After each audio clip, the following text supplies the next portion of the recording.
Hi guys, welcome to Files TV. We are back again with the latest gossip. Nyaya dziri kupisa dziri kutenderera pa social media. Holiday inatenga Range Rover asi vazukuru vambuya nehanda havana kufara nazvo.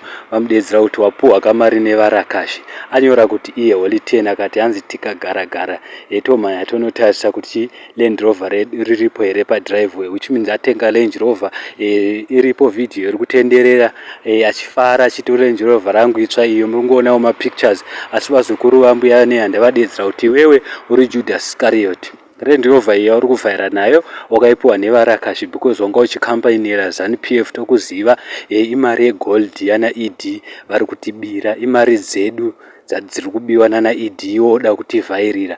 Haungambofe wakatenga mota so fast nyangu kuri kunzi kuimba, hatisi kuramba unokuimba, unogona kuimba, but problem yako uri kusapotana nevarakashi. Saka tinoziva kuti apa uri kubhadharo. As you all know guys, munongoziva mega kuti holiday anga achikampainira ED, munoziva pakaimba naWinky D akadedzera kuti ende akafostwa pane ngoma yaye yakaimbwa naWinky D, ngoma yakaimbwa naWinky D naHoliday. Holiday akadedzera kuti vakandiimbisa asikazivi, akabuda anga achibuda akapfeka hembe dzeZanupf, akambeina mufana zvisingaite zvokuti neZanupf yabvuma ikadedzera kuti mufana sezvo takabvuma kukupusisa ezvinezvi takukupa chii, takukupa mota. Saka apiwa mota new Range Rover neZanupf team yevarakashi. Handizivi guys kuti munoti kudini, asi please comment down below.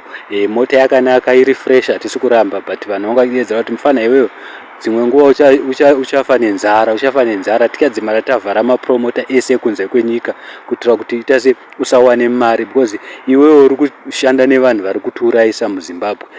Mafans ako anokusapota tisu, asi tiri kufa nenzara, tiri kuurayiwa neZanupf. Wodedzera kuti pamberi neZanupf, wodedzera kuti mayouth munongoziva mega holiday anozvidedza the leader of youth. Saka ndizivi guys, please comment down below mutiudzewo kuti chiri kumbonyatsoitika pane mufana wedu uyu muku. Thank you so much.